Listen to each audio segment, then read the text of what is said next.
My name is Natalie, and I'm 18 years old.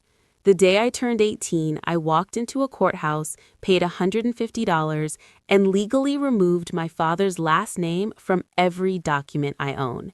He left my mom when I was 6, married a woman who spent the next 12 years making sure I knew I didn't belong, and broke every promise he ever made. At my graduation, his wife said something so cruel in front of everyone that it should have broken me. It didn't. It set me free. After the judge signed the order, I sent my father one final letter. 3 words. Just 3. And those 3 words shattered him in a way his silence never could. If you're watching this, please subscribe and let me know where you're watching from. Now, let me take you back to the summer I was 6. The night my father packed a duffel bag and told me he'd be back by Friday. I'm 6 years old, standing on the porch of our little house in Ridgewater, Missouri. Population small enough that there's no Target, but large enough that everyone knows your business.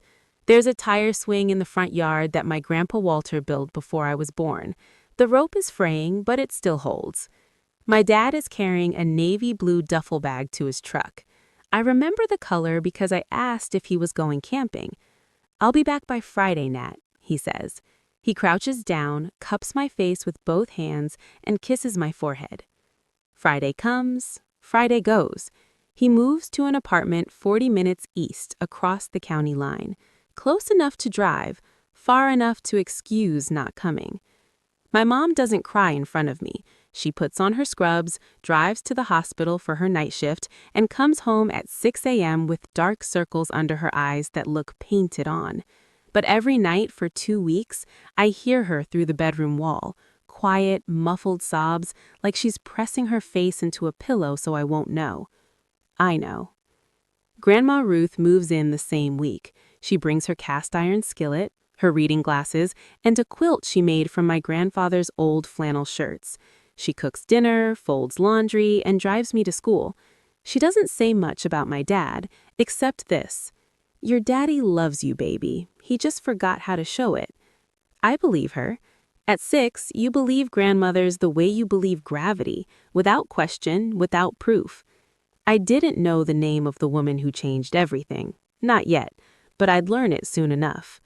Her name is Diane Caldwell. She becomes Diane Caldwell Myers on a Saturday in October when I'm 7.5. The wedding is small, in the backyard of her parents' house on the nicer side of town, the side with brick mailboxes and lawn service trucks every Tuesday. I wear a yellow dress my mom picked out.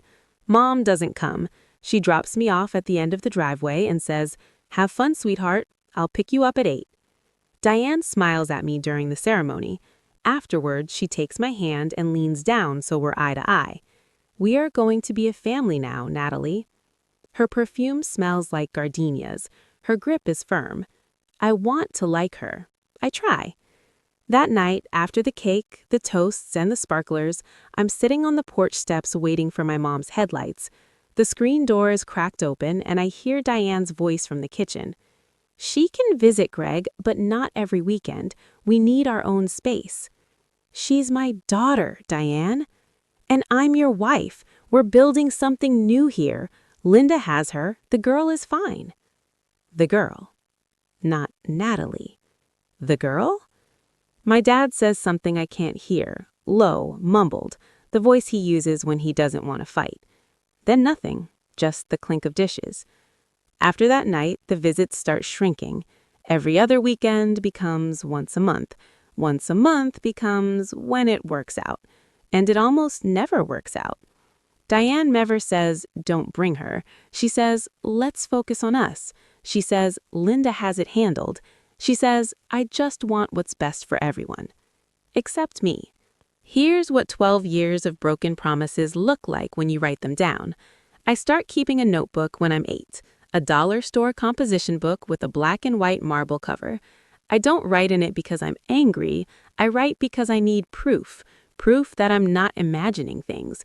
Proof that the promises are real, the cancellations are real, and the silence afterward is real. Page 1. Dad said he'd come to my piano recital, March 12th. He didn't come. Page 4. Dad said he'd pick me up for Christmas Eve. December 24th, he called at 3 p.m. Something came up. Page 9. Dad said he'd call every Wednesday. Called for 3 weeks, then stopped. Page 14. Dad said he'd take me fishing at Cedar Lake like Grandpa Walter used to. Saturday, June 8th, he texted at 7 a.m., Diane's not feeling well. Rain check. Rain check is his favorite phrase. In his world, rain checks never expire. They just pile up until neither of us mention them anymore. Grandma Ruth watches me fill the notebook one evening. She doesn't read it. She just looks at me over her reading glasses and says, "You keepin' score, baby?" "I'm keeping track," I say. She nods. Good. A woman should always know exactly where she stands. I didn't know then that this wrinkled, coffee-stained dollar store notebook would be the last thing I needed before I made the decision that changed my name and my life. I'm 12 the last time I eat Thanksgiving dinner at my father's house. Diane hosts. She's good at it. The table is set with cloth napkins, place cards in careful calligraphy, and the turkey is golden brown and Instagram perfect. Her friends are there, her parents, and a couple from their church. When I walk in, Diane introduces me to a woman I've never met. "This is Greg's daughter," she says. A pause. "From before." Not Natalie, not my stepdaughter, Greg's daughter from before, like I'm leftover furniture from a previous tenant. The woman smiles politely and moves on. At the table, there's no place card for me. 14 chairs, 14 cards, 14 names in Diane's elegant handwriting. Not mine. I pull a folding chair from the garage and wedge it between my dad and the wall. My plate hangs half off the table. My dad sees. His jaw tightens. He opens his mouth. "Diane, maybe we can—" "It's fine, Greg." She doesn't look up from the cranberry sauce. She doesn't mind. I eat. I clear my plate. I wash my dishes. Then I go to the hallway and call my grandmother. "Come get me, Grandma." She doesn't ask why. She just says, 15 minutes, baby." In the car, Ruth doesn't push. She drives with one hand on the wheel and one hand on mine. We stop at the diner on Route 9 and split a piece of pumpkin pie. The waitress calls me Hun and refills Ruth's coffee twice. "You don't have to earn a seat at anyone's table, Natalie," Ruth says between bites. "You already have one at ours." That Thanksgiving was the last time I set foot in Diane's house for a holiday. I didn't make an announcement. I just stopped going. The year I turned 14, my father forgets my birthday. Not the way people forget to buy milk. He forgets the way you forget the name of someone you used to know, casually, without realizing it until someone else points it out. July 28th comes and goes. No call, no card, no text, nothing. On July 31st, 3 days late, my phone buzzes. One text from Dad. "Sorry, Nat. Crazy week. Happy belated." 2 words. Happy belated. Like I'm a coworker I barely know. That same month, I find the photos. Diane posts them on Facebook. A gallery titled Our Little Family. Greg and Diane at a barbecue with friends. Greg and Diane at a charity gala. Greg holding a neighbor's baby, grinning. 12 photos. I scrolled through every single one. I'm not in any of them. Not one. Our little family. Our. I sit on my bed and stare at the word Myers on my school ID. Natalie Myers. I say it out loud and listen for something. Recognition, belonging, pride, anything? All I hear is the name of a man who forgot my birthday and didn't notice for 3 days. Grandma Ruth finds me on the porch that evening, school ID still in my hand. "What are you looking at?" "My last name." She sits down beside me. She doesn't rush. "Ruth," I say, "does your last name ever feel heavy?" She thinks about it. Really thinks. "A name is only as heavy as the person who gave it to you, baby. If the person made it light with love and presence, then you carry it easily. If they didn't," she shrugs, "then it's just weight." Every time someone called me Natalie Myers after that night, I felt it. The weight. The text arrives on a Tuesday afternoon in November. I'm 16, working the register at Mrs. Piton's bookshop after school. My phone lights up on the counter. Dad, you have a brother now. Thomas Gregory Myers, 7 pounds, 4 ounces. Mom and baby doing great. Mom and baby. He means Diane and the baby. Mom. I stare at the screen long enough for Mrs. Piton to notice. Everything okay, Natalie? Fine, I say. Family stuff. I delete the text and go back to shelving paperbacks. That weekend, Diane calls Ruth, not my mom, not me, but Ruth, to announce the news properly. Ruth listens, congratulates her, and hangs up. Then she sits across from me at the kitchen table. Diane called Tommy their first child, Natalie. She used the word first. I let that land, like I was a rough draft, like the 12 years before Tommy were just a practice round that didn't count. They can call him whatever they want, Grandma. They can, but you were here first, and nothing changes that. I don't visit the baby. I'm not invited to the hospital. My dad doesn't ask if I want to meet my half-brother. He sends one text and moves on the same way he moves on from everything that involves me, quickly, neatly, without looking back. That night, I opened my laptop and typed 4 words into the search bar. How to legally change your name at 18. I'm not angry, I'm just curious. The way you're curious about an exit when a room starts feeling too small. I read the results, I note the filing fee, I close the tab. Then I open my notebook, the dollar store one, page 36, and write $200 court fee. I need 8 shifts at the bookshop. I want to pause here for a moment.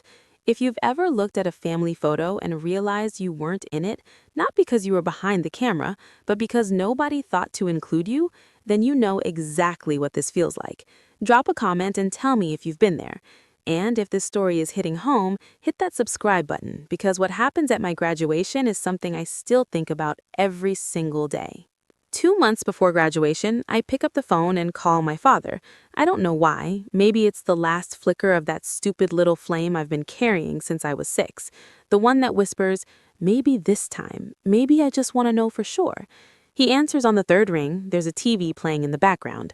I hear Tommy babbling. Dad, graduation is June 14th. I'll be there, Nat. His voice is easy, automatic, the way you'd agree to grab milk on the way home. You said that about the recital. Pause. The TV grows quieter. This is different, I promise. Okay. I hang up and place the phone on my desk, face down. I don't feel hopeful. I don't feel sad. I feel the same flat calm I've learned to carry when it comes to my father. The calm of someone who's been handed a lottery ticket they already know won't win, but buys anyway because it costs less than hoping. Downstairs, my mom is packing her work bag for the night shift. She pauses in the kitchen doorway. He said he'll come. He said a lot of things. She nods slowly and zips her bag. She doesn't push. She spent 12 years not pushing, not bad-mouthing Greg, not poisoning the well, just quietly being both parents while he was somewhere else being neither. I stopped believing in my father's promises around the same time I stopped believing in the tooth fairy. The difference is the tooth fairy at least left something under my pillow. That night, I opened the notebook, page 41, June 14th, graduation. Dad says he'll be there. I leave the line blank below. I'll fill it in after. Graduation day, June 14th, Ridgewater High School football field. Bleachers set up in rows, folding chairs on the 50-yard line for the seniors. The sky is that washed-out Missouri blue that looks like someone left it in the sun too long. I'm in my cap and gown, royal blue, gold tassel, sitting in the 3rd row of the senior section, alphabetical by last name. M for Myers, not for much longer. I scan the bleachers. Grandma Ruth is in the 5th row wearing her Sunday hat. My mom is beside her in scrubs. She swaps shifts with a co-worker to be here. Ruth is already daubing her eyes and the ceremony hasn't even started. Then I see him, my father, 4th row, far left. He's wearing a button-down I've never seen. His hair is shorter than the last time he came. My chest does something I don't expect, a tightening, an ache that feels like relief and grief tangled together in a knot I can't undo. Then I see who's sitting next to him, Diane, hair blown out, sunglasses pushed up on her head like a headband, Tommy on her hip, squirming in a little polo shirt. She's smiling, waving at someone 2 rows down. My dad didn't come alone. He brought the whole production. I turn back to face the stage. The superintendent is tapping the microphone. Feedback whines across the field. A kid behind me laughs. I take a breath. I tell myself, he came. That's something. but he brought her. That's everything. Whatever happens on that stage, whatever my name sounds like when they call it through the speakers, it's already a goodbye. I just haven't said it out loud yet. Natalie Ann Myers. The name comes through the speakers like every other name, quick, practiced, moving on to the next before the applause dies down. But I hear every syllable. I stand, smooth my gown, and walk toward the stage, top 10% of the class. The principal shakes my hand, the dean hands me the diploma sleeve. I grip it, smile for the camera I can't see, and look out at the crowd. Ruth is standing, both hands clasped over her mouth, tears running down her cheeks. My mom is next to her, clapping hard, her hospital badge still clipped to her scrubs. And across the aisle, my dad, he's standing too, hands together, slow clap, eyes on me. That's the thing that wrecks me. He's standing. For the first time in 12 years, my father is standing up because of me, for me. I walk down the stage steps, and my brain starts doing the thing I hate, the thing I've spent years trying to stop. Maybe I was wrong. Maybe this is different. Maybe he's finally. I reach the grass, and he's there. He steps forward, opens his arms, and hugs me. It's awkward, one arm stiff, the other too tight, like he practiced in the mirror, but the muscle memory is gone. I'm proud of you, Nat. 4 words, the 4 words I've wanted to hear since I was 6. They hit my chest like a fist. I close my eyes. I breathe him in. Aftershave and coffee, and something unfamiliar, maybe Diane's laundry detergent. I let myself have this moment. 3 seconds, 5. I let the 4 words sit. Then Diane opens her mouth. A woman from our church, Mrs. Langley, the one who organizes the bake sales, steps over with a grin. Diane, you must be so proud of her. Diane shifts Tommy on her hip. Her smile doesn't reach her eyes. Oh, I'm not her mother. Greg has history. Mrs. Langley blinks, looks at me, then back at Diane. The air around us shifts. I feel it. The way sound gets thin right before a storm, the way the insects go quiet. Diane turns her head slightly, just enough to make sure the cluster of parents behind her can hear, and she says it. You were never really his daughter anyway. 8 words, delivered the way someone comments on the weather. Casual, practiced, like she'd been saving that line for the right audience. Nobody speaks. 3 seconds of silence, real silence, the kind that swallows everything. I hear the wind snapping the flag by the goalposts. I hear feedback from the stage microphone. I hear Tommy fuss. I look at my father. He looks at the ground. That's it. No correction. No, Diane doesn't stop. No defense. Just his eyes dropping to the grass like a man who has decided this fight isn't worth having. The same decision he has made for 12 years. Ruth is already at my side. I feel her hand on my elbow, steady, warm, the grip of a woman who has held me up more times than gravity ever could. Let's go home, sweetheart. I nod. I don't cry. I don't argue. I don't look at Diane or my father or Mrs. Langley or anyone. I waited 12 years for my father to choose me. He finally had the chance right there in front of everyone, and he chose silence. Silence was his answer, and I finally accepted it. That night, I sit on Grandma Ruth's back porch. Crickets chirp, fireflies blinking over the tree line, the smell of honeysuckle and cut grass, the kind of quiet that only small towns and wide-open grief can make. Ruth comes out with 2 glasses of sweet tea and settles into the rocker beside me. She doesn't ask about graduation. She doesn't mention Diane. She just sits, rocks, and waits for me to be ready. Tell me about Grandpa Walter, I say. She smiles, the kind of smile that lives in memory, not in the moment. He was a carpenter, built this house with his own hands before your mother was born, cut every board, hammered every nail. Took him 14 months, and the name Ashford, Old English, means Ashford, a crossing place by the ash trees. She sips her tea. Your grandfather liked that. He said, a crossing is where you leave one thing behind and step into something new. I turn the word over in my mouth. Ashford. It sounds like roots, like something built, not borrowed. Grandma, can I ask you something? Always. If someone's name doesn't feel like theirs anymore, is it wrong to let it go? Ruth stops rocking. She looks at me, not with surprise, not with pity, but with recognition, like she has been waiting for this question longer than I have been alive. A name should feel like home, Natalie.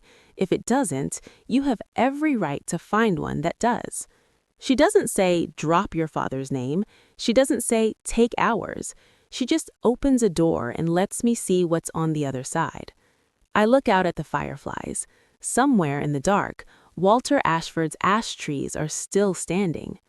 The next morning, I sit at my desk and open my laptop. The search bar blinks.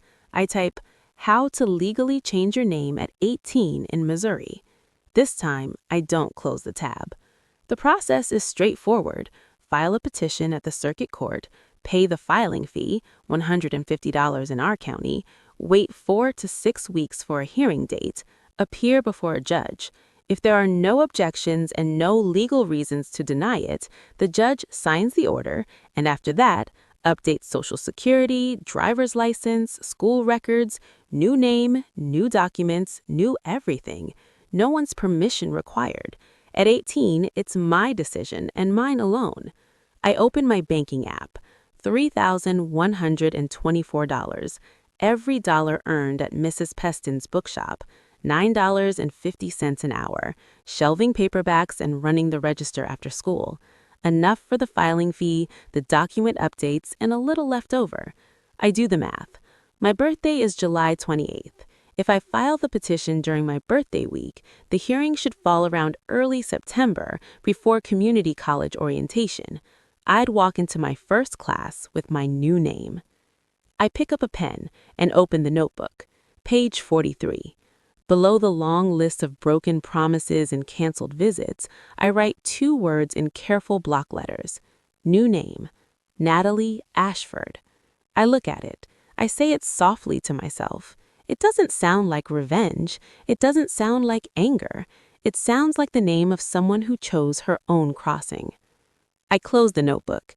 Between the pages, there's a folded slip of blank paper, the kind you tear from a legal pad. I don't know what I'll write on it yet, but I know it'll be short. Some things only need a few words. 2 weeks after graduation, my phone rings. Dad. I almost let it go to voicemail. Almost. But there's that stubborn thread, thinner than spider silk, yet strong enough to make me swipe. Nat, about what Diane said. Which time? Silence. I hear him breathing heavy, like a man carrying something he doesn't know how to put down. She didn't mean it. Dad, she's been meaning it for 12 years. I'll talk to her. You've been saying that since I was 7. Another pause. I can picture him standing in his kitchen, one hand on the counter, eyes closed. The same posture he uses when the world asks him for something and he'd rather be anywhere else. I'm sorry, Nat. I know you are. That's the problem. He lets that sit. I think he wants to ask what I mean, but he doesn't. Part of him already knows, and that's the part he's been avoiding since the day he packed that duffel bag. Let me see you. Just us. No Diane. I'll drive out this Saturday. Okay, Dad. Saturday comes. At 10 a.m., a text. Diane's not feeling well. Can we reschedule? I read the text once. I set the phone on my nightstand. I go downstairs, eat the pancakes my mom made, and drive to the bookshop for my afternoon shift. Page 44. Dad canceled again. Diane's not feeling well. That's the last entry in the notebook. Not because I stopped keeping track, but because there's nothing left to track. The line between hope and pattern recognition snapped, and for the first time in 12 years, I'm standing on the right side of it. My father ran out of promises, and I ran out of patience to believe them. July in Ridgewater is thick. The air, the humidity, the gossip. I spend most of it inside Mrs. Peston's bookshop, where the AC rattles like a dying engine, but the shelves smell like old paper and possibility. I pick up extra shifts, not just for the court fee anymore. I've got a partial scholarship to Ridgewater Community College, but books and supplies aren't covered. Every hour on the register is another textbook, another semester of not owing anyone anything. Mrs. Peston watches me organize the summer reading display one afternoon. She's 72, wears bifocals on a beaded chain, and has never once asked a question she doesn't already know the answer to. You're saving up for something specific, Natalie. Not a question, a statement. Something I should have done a long time ago. She nods, slides a stack of returns across the counter, and leaves it at that. That's what I love about Mrs. Peston. She understands that some conversations aren't finished yet. On Tuesdays and Thursdays, I help her run the summer reading program for the elementary kids. I sit cross-legged on the carpet and read picture books to 7-year-olds who still believe in happy endings and fathers who come home when they say they will. One girl, Maddie, gap-toothed pigtails, brings me a crayon drawing of her family every week. Mom, Dad, Maddie, and a dog named Biscuit, all holding hands, all smiling. I tape each one to the bulletin board and pretend that tightness in my chest is just the heat. At home, my mom notices the extra hours. She asks over dinner, casual, stirring her iced tea. "You're working more than usual." "I'll tell you soon, Mom. I just need to be sure first." She looks at me, nods, trusts me enough not to press. The phone call comes from Mrs. Langley, the same Mrs. Langley her graduation, the bake sale organizer, the woman who watched Diane deliver the line that cracked my life in half. "Natalie, I don't want to stir anything up, but I thought you should know." She tells me she was at Diane's house for a Bible study group. In the hallway, there's a wall of framed photos, the family wall, Diane calls it. Mrs. Langley had seen it before. Greg and Diane's wedding, holidays, Tommy's newborn shoot. But there used to be one photo near the bottom, Greg holding a little girl with messy pigtails, me, age 4, sitting on his lap at some county fair, cotton candy in one hand. That photo is gone now, replaced with a studio portrait of Greg, Diane, and Tommy in matching outfits, white background, the kind of photo that screams, "This is the real family." She said, "She updated the wall," Mrs. Langley said. "I thought you should know." I thank her. I hang up. I sit on the edge of my bed for a long time. She didn't just remove a photo, she removed the proof that I was ever part of his life. She edited me out of the family like a typo, corrected, deleted, overwritten with something she liked better. I don't call my dad. I don't ask why. I already know why. Diane needed a clean story, and I was the smudge. I open the notebook. I read every page. 8 years of broken promises in my own handwriting, evolving from round little kid letters to the tight, sharp print I use now. I read the last page. New name, Natalie Ashford. I close the notebook, set it on my desk, and say one word out loud. Okay. July 28th, my 18th birthday. Morning light through the kitchen window. My mom has baked a lemon cake, my favorite since I was 9. Grandma Ruth brings sunflowers from her garden, still wet with dew, wrapped in newspaper. "Happy birthday, baby. 18. Your grandfather would have made you a rocking chair." We eat cake for breakfast because there are no rules on birthdays. My mom sings off-key, Grandma hums along. The kitchen is warm and yellow and smells of sugar and butter and home. At 9:47 a.m., no call, no card, no mention of seeing me. Just a text that takes less effort than ordering a coffee. I set the phone face down on the counter. My mom sees. She doesn't comment. After breakfast, I sit my mom and Ruth down at the kitchen table. My hands are steady. My voice is clear.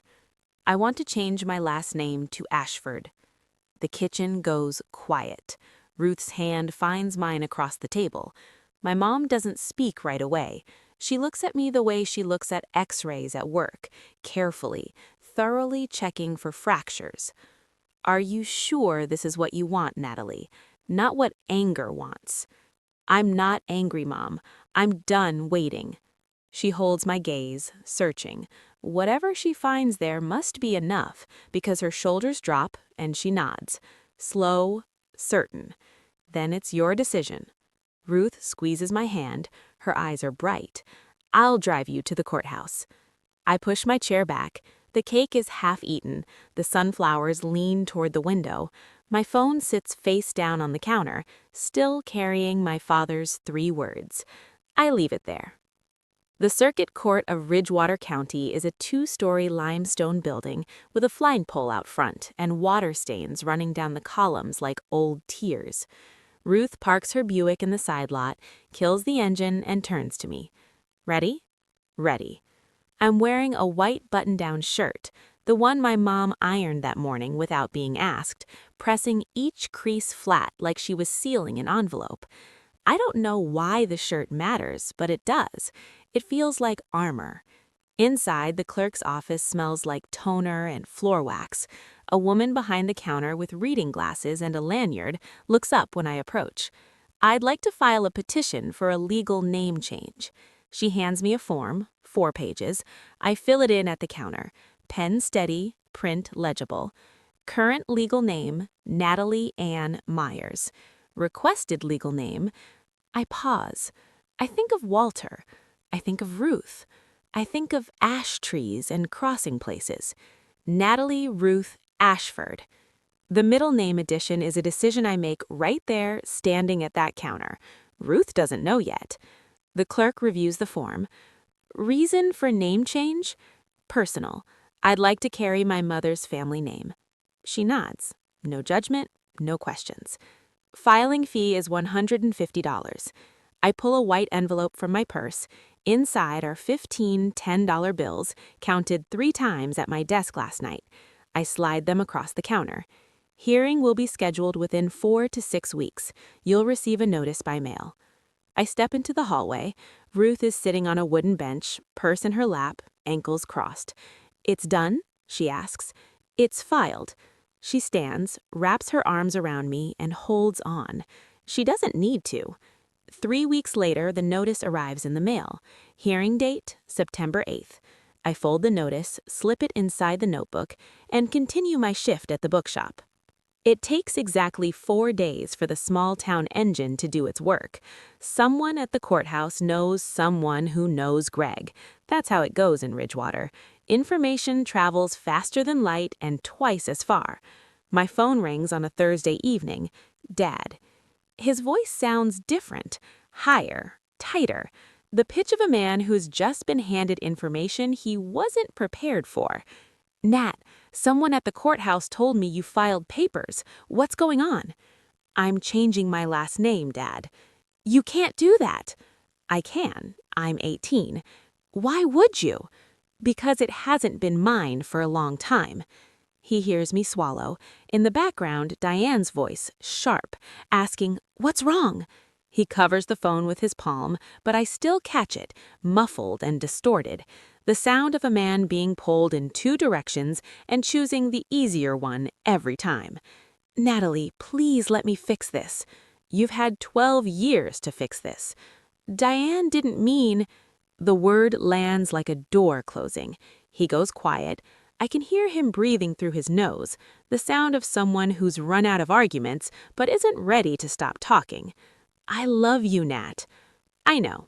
Goodbye, Dad. I hang up.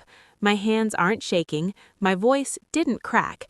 I feel the flat, clear calm I felt the day I filed, the calm of someone who's already crossed the river and isn't looking back. He calls 4 more times that week.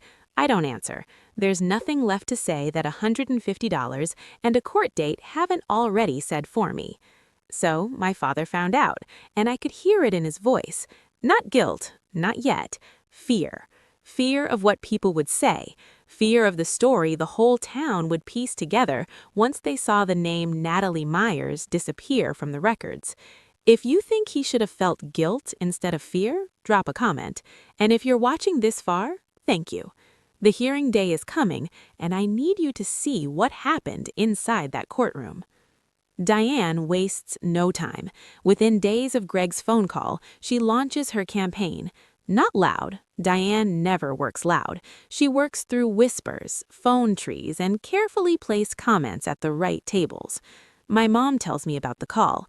Linda's voice is flat, the tone she uses when she's angry, but too disciplined to let it show. Diane called me at work. What did she want? She said you're humiliating her husband. What did you say? Linda leans against the kitchen counter, arms crossed. I told her her husband humiliated his daughter for 12 years. I almost smile.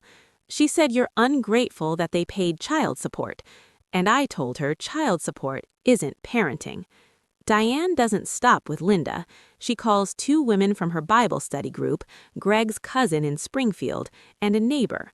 The story she tells is consistent, polished, and carefully reframed. Natalie is doing this to punish Greg, to get attention, to hurt the family during a vulnerable time with a new baby and Greg working overtime. Some people nod along, people who know Diane, who've sat at her Thanksgiving table and admired her calligraphy place cards. But the others, the ones who were at graduation, the ones who heard the 8 words, they don't nod. Mrs. Peaton at the bookshop sets her bifocals down and says, "That woman said what she said, and now she's rewriting the script." My old history teacher, Mr. Donovan, sends me an email. "Proud of you, Natalie, always have been." Diane's counter-narrative has a fatal flaw. The graduation happened in public. Witnesses remember. Stories stick. And in a town like Ridgewater, the truth doesn't stay buried just because someone with nice stationery tries to cover it up. September 8th. The morning is cool for Missouri, the first hint of fall threading through the humidity. I put on the white button-down shirt, same one, my mom ironed it again. Ruth drives, Linda rides in the back. Nobody talks. The radio is off. The only sound is the Buick engine and the cicadas screaming their last songs of summer. The courtroom is small, nothing like the movies. Wood-paneled walls, fluorescent lights, the faint hum of a ceiling fan that's losing the fight against the heat. A clerk sits to the left of the bench. The judge's nameplate reads, "Honorable Patricia Morrow." I take my seat at the petitioner's table. Ruth and Linda sit in the gallery behind me, first row, shoulder to shoulder. I check the rest of the room. 2 other cases on the docket this morning, an older man petitioning to restore a name after divorce, a young mother adding a hyphen. No Greg, no Diane, no one from the Myers side. The chair across from me is empty. Judge Morrow enters. We rise, we sit. She opens my file. Petition for a legal name change, Natalie Ann Myers to Natalie Ruth Ashford. She looks up, studies me over her glasses. Any legal objections filed? The clerk checks. No objections on record, Your Honor. The judge turns to me. Young lady, you understand this is a permanent legal change? Yes, Your Honor. And this is your decision made freely? It is. She holds my gaze for a moment, then she signs the order. The pen scratches against the paper, a small sound, the sound of 12 years ending in one stroke. Effective today, your legal name is Natalie Ruth Ashford. Behind me, Ruth gasps. I hear her inhale catch on the middle name. She didn't know. I turn around. She's crying. We step out of the courthouse into September sun. The limestone columns throw long shadows across the parking lot. A squirrel sprints across the flagpole base. Everything is ordinary and nothing is the same. Ruth takes my left hand, Linda takes my right. We walk like that, 3 across, linked, all the way to the Buick. Nobody talks until we reach the car, and then everyone talks at once. Ruth Ashford, my grandmother says, wiping her eyes with the back of her hand. You put my name in there. You earned it, baby. I didn't earn anything. I just showed up.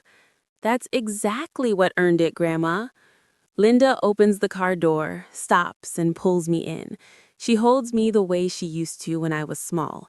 One hand on the back of my head, the other pressed flat against my spine. I feel her ribcage shake. I'm proud of you, she whispers. Right now, right here. We get in the car. Ruth starts the engine, then kills it. We're stopping for ice cream, she announces. 3 scoops, non-negotiable. We drive to the dairy barn on Route 9, the same place Ruth took me after that last Thanksgiving, the same place we've been going since I was small enough to need a booster seat. Ruth orders butter pecan. Linda gets strawberry. I get mint chocolate chip, same as always. We sit at the picnic table out front, legs sticking to the metal bench, ice cream dripping faster than we can eat it. I look down at the court order folded in my purse. Natalie Ruth Ashford. Black ink on white paper, legal, final, mine. I didn't feel victory. I felt something quieter. I felt like myself. That night, I sit at my desk under the lamp with the crooked shade. A white envelope, a single sheet of paper, a pen. I've been composing this letter in my head for weeks. The first draft was long, pages of everything I wanted to say. Every missed birthday, every canceled visit, every time Diane said something sharp and he said nothing at all.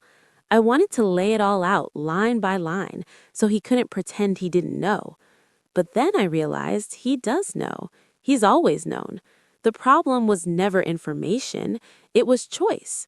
He chose Diane's comfort over my existence. He chose silence over defense. He chose the path of least resistance every single time. And 12 years of least resistance carved a canyon between us that no letter could bridge. So I don't need paragraphs. I don't need arguments. I just need him to hear the one truth he can't explain away. I uncap the pen. I write 3 words. She was right. 3 words. Diane said I was never really his daughter, and his 12 years of absence, his silence at my graduation, his empty chair at my hearing made her right. She didn't speak a prophecy. She described what he built. I fold the paper once, slide it into the envelope. Then I reach into my purse and pull out the court order, the copy the clerk gave me. I tuck it in beside the note. I write his address on the front, same address he's had since he married Diane. I peel a stamp from the roll Ruth keeps in the junk drawer, press it into the corner. I walk to the mailbox at the end of the driveway, open the door, set the envelope inside, close it, lift the flag. Done. I don't follow up. I don't call. I don't drive by his house or check his social media or ask anyone what happened when he opened the envelope. The letter is a period at the end of a sentence, not the start of a conversation. But Ridgewater is small, and walls are thin, and people talk. 3 days after I mailed the letter, my mom comes home from a hospital shift with that look, the look that says she knows something she hasn't decided whether to share. Denise at the front desk says Greg Myers hasn't been himself this week. Came into urgent care for a blood pressure check. Looked like he hadn't slept. I don't ask for details. I don't need them. The following Sunday, Ruth hears from her friend Margaret at First Baptist. Greg came to the morning service alone. No Diane, no Tommy. Sat in the back pew, head bowed the entire hour. When Pastor Davis asked if he was all right, Greg shook his head and walked out before the benediction. Margaret said he looked like a man who just read his own obituary, Ruth tells me. I nod. I don't feel satisfaction. I don't feel pity. I feel the strange, hollow weight of a door I closed myself, the knowledge that it had to happen, and the ache of knowing what's on the other side. I go to work. I shelve the new shipment of fall releases. Mrs. Petton asked if I want to adjust my name tag. Yes, please. She prints a new one on the label maker. Natalie Ashford. I pin it to my apron. It sits where the old one sat. Same spot, different name. Mrs. Petton looks at it, looks at me, and nods once. Good for you, Natalie. That's all, and that's enough. He shows up at the bookstore on a Wednesday. The bell above the door jingles. I'm behind the register pricing used paperbacks with a sticker gun. I look up and there he is, my father standing between young adult and self-help, which feels like a metaphor too obvious to ignore. He looks bad. Wrinkled shirt, stubble past the point of intentional, eyes red-rimmed like he's been rubbing them all morning. He smells like coffee and something sour. Nat, can we talk? We are talking. He winces, takes a step closer. His hands hang at his sides like he doesn't know what to do with them. I didn't know it was that bad. I set the sticker gun down. Yes, you did. I should have. You should have done a lot of things, Dad. He stands there absorbing it. I watch his jaw work, his throat move. He's trying to find the right sentence, the combination of words that will unlock the door I closed. But there isn't one. Some doors don't have keys, they have hinges that only move in one direction. Can I fix this? You can't unring a bell, and I don't need you to. I just needed you to know why. Those 3 words, he says, voice cracking, were the truth, and you know it. He looks at me. For a long moment, he just looks, and I see something I've never seen in my father's face before. Not anger, not self-pity, recognition. The slow, awful understanding of a man who's finally seeing the wreckage he drove past every day for 12 years. He nods once, then he turns and walks out. The bell jingles again. The door swings shut. My hands shake for 30 seconds. I grip the counter until they stop. Then I go back to pricing paperbacks.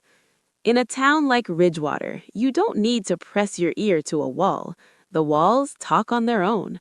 Within a week, the story reaches me in fragments, passed through the network of church ladies, grocery store encounters, and over-the-fence conversations that form the circulatory system of every small town in America.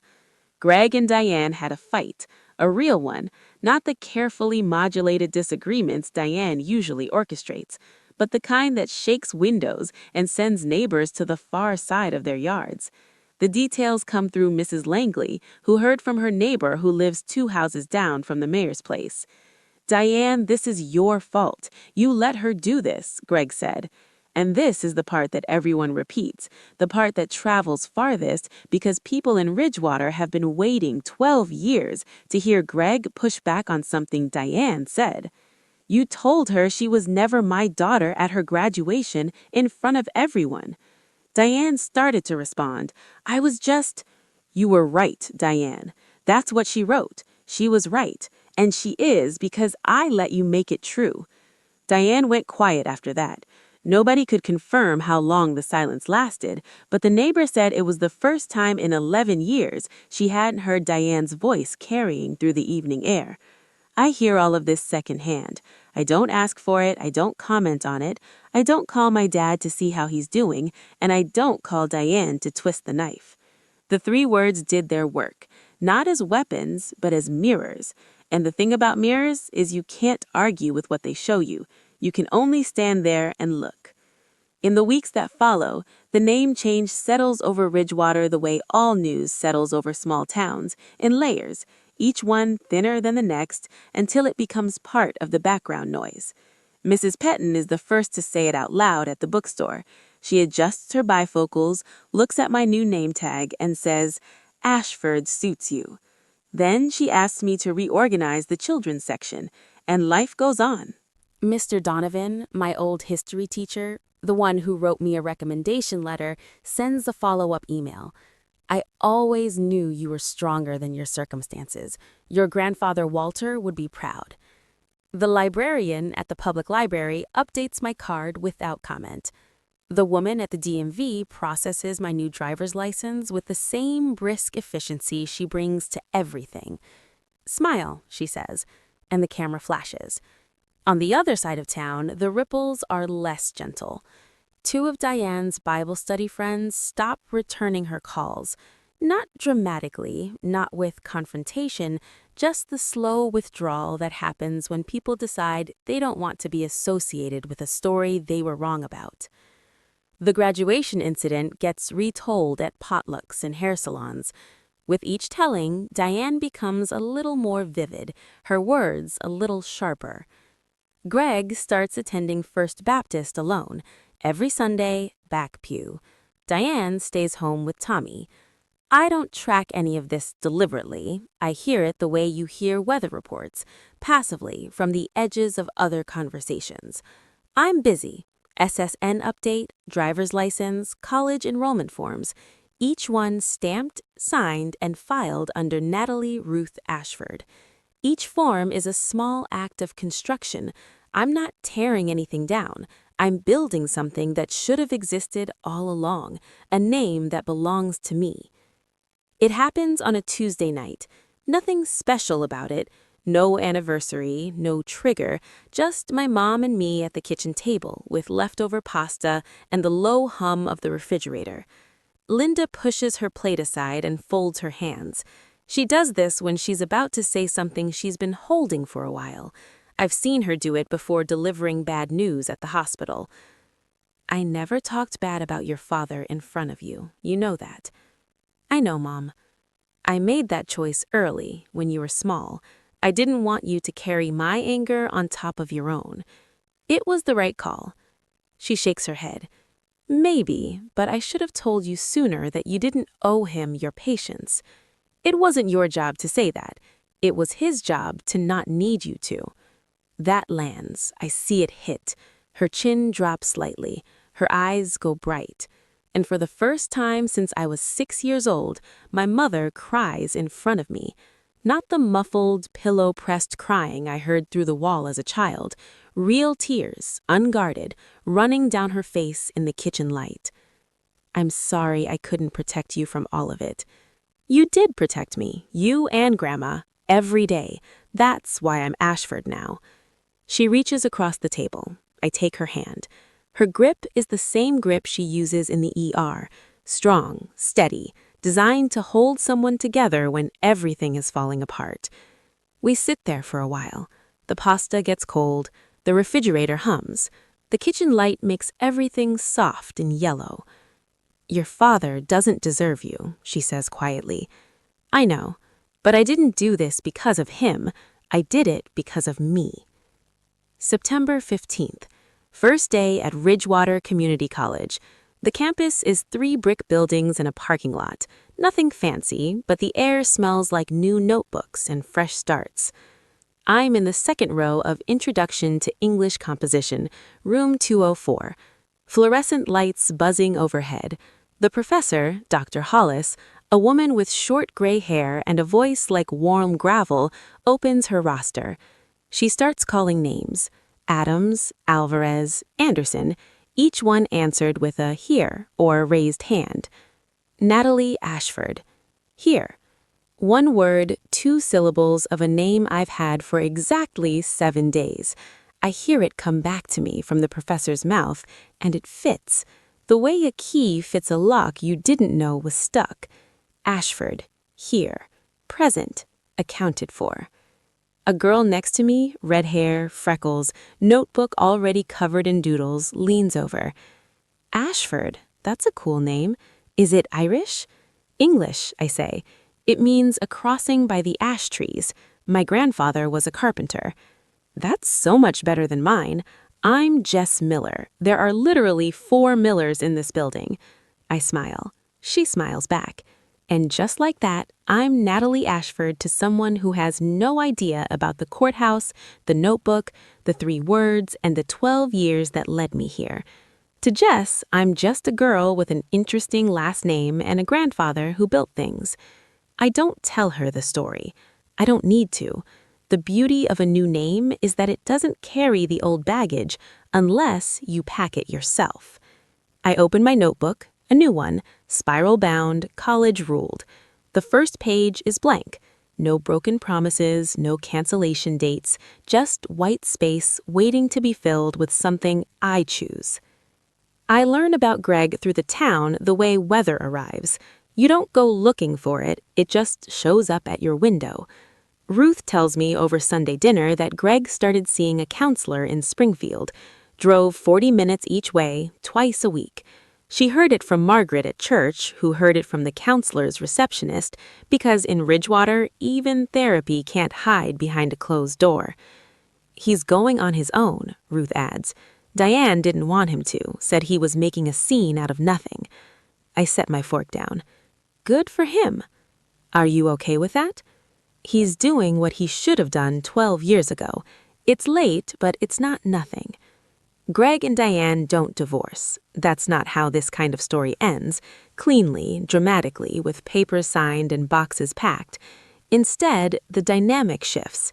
Diane's voice in the household gets quieter, Greg's gets steadier. The balance changes, the way a house settles after years of leaning too far in one direction.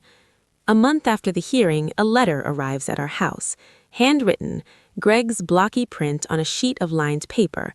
No return address, but I recognize the penmanship. I open it at my desk. He writes that he's sorry. He writes that he knows sorry isn't enough. He writes that he's not asking me to come back, or forgive, or pretend. He writes that he's trying to understand how he let it happen, and he's starting to see answers he doesn't like. The letter is 2 pages long. It's the most words my father has given me since I was 6 years old. I fold it, put it in my desk drawer, and close it. I don't throw it away. I don't write back. Some letters deserve to be kept. Not all of them deserve a reply. The new driver's license arrives on a Thursday. I pick it up from the DMV counter, sign the digital pad, and step aside to look at it under the fluorescent lights. Natalie Ruth Ashford. Brown hair, hazel eyes, 5'6", organ donor. The photo is better than my old one. Something about the expression. In the last photo, I looked like someone waiting for permission. In this one, I look like someone who stopped asking. I run my thumb over the name. The plastic is smooth, the text small and official, the kind of lettering that says, "This is who you are according to the state of Missouri." But it feels bigger than the state of Missouri. It feels like the first honest document I've ever held. At home, Ruth asks to see it. I hand it over. She holds it at arm's length, with bifocals in the other hand, and reads every line. "Look at that. You've got your grandfather's name in a much better photo than mine." "You don't have a bad photo, Grandma." "I do. 2019, I sneezed." She hands the license back and I slide it into my wallet. The same slot where the old one sat. The slot where Natalie Myers lived for 2 years and 3 months. It fits the same way. It weighs the same way. The difference is invisible to anyone else, but I feel it. I feel the absence of a name that never felt like mine and the presence of one that does. It's not dramatic. It's not cinematic. It's a plastic card in a leather wallet that I'll pull out at grocery stores and traffic stops and moments so ordinary they'll never make a story. And that's exactly the point. My name doesn't need to be a story anymore. It just needs to be mine. That weekend, I clean my room. Not the kind of cleaning where you shove everything into the closet and call it done. The real kind, where you pull boxes out from under the bed and decide what stays and what goes. I find the notebook at the bottom of a stack, wedged between a spelling bee trophy from 5th grade and a shoebox full of birthday cards from Ruth. I sit on the floor, cross-legged, and open it. Page 1. Round, careful handwriting, baton a 3rd grader uses when she's trying to get every letter right. Dad said he'd come to my piano recital, March 12th. He didn't come. Page 20. The handwriting is sharper now, leaning forward, the letters getting taller and tighter. Dad canceled the county fair trip, work emergency. Page 36. Almost my current hand. $200 court fee. I need 8 shifts at the bookshop. Page 44. The last entry. Dad canceled again. Diane's not feeling well. 47 promises. 47 broken. Written in ink that changes color across 8 years. Blue, black, purple, back to black because I used whatever pen was nearby. The notebook is wrinkled, coffee-stained, the spine cracked from being opened and closed so many times. I close it. I don't tear out the pages. I don't burn it. I don't throw it in the trash with a speech about letting go. I put it in a cardboard box under my bed next to a stuffed bear named Captain and my 5th grade class photo. Things from a life I've outgrown but haven't abandoned. I don't need the notebook anymore, but I keep it because it proves I wasn't making it up. Every promise, every cancellation, every rain check, and crazy week, all documented in a child's handwriting that slowly grew into a woman's. Proof that I gave him every chance. I want you to hear this part clearly. That was his failure, not mine. A child shouldn't have to earn her father's presence. Presence isn't a reward, it's a responsibility. The 3 words I wrote in that letter weren't revenge, they were a mirror. And sometimes a mirror is the only thing that can reach someone who spent years looking away. I don't know what happens next between me and my father. Maybe he keeps going to counseling. Maybe he writes more letters. Maybe one day, years from now, I'll open that dresser drawer and write back. I don't know, but I do know this. Whatever happens, it'll happen on my terms, with my name, in my own time. If you're carrying a name, a relationship, or an expectation that doesn't feel like yours, you're allowed to put it down. Not out of hatred, not out of revenge, out of self-respect. Because self-respect isn't something someone gives you, it's something you build one decision at a time until it holds your weight. My name is Natalie Ruth Ashford, and for the first time in my life, my name sounds like me. It's October now. The ash trees along Grandma Ruth's property line have turned gold. The porch light throws a warm circle on the floorboards. Crickets. The smell of wood smoke from someone's chimney down the road. I sit in the rocker on the left. Ruth sits in the rocker on the right. 2 cups of chamomile, steam curling in the cool air. We've been sitting here since I was small enough to fit on her lap, and the rhythm hasn't changed. Rock forward, rock back. Let the silence do the talking. You know what your grandfather would say right now? Ruth asks. What? She grins, the slow, full grin she saves for moments that really matter. He'd say, "About damn time." I laugh, really laugh, the kind that starts in the chest and works its way up until your whole body's in on it. Ruth joins in, her rocker creaking faster, her tea sloshing over the rim of the mug. We laugh until the crickets go quiet and the porch light flickers. Then we settle back into the easy silence that only 2 people who trust each other completely can share. I look up. October sky full of stars, more than you ever see in a city.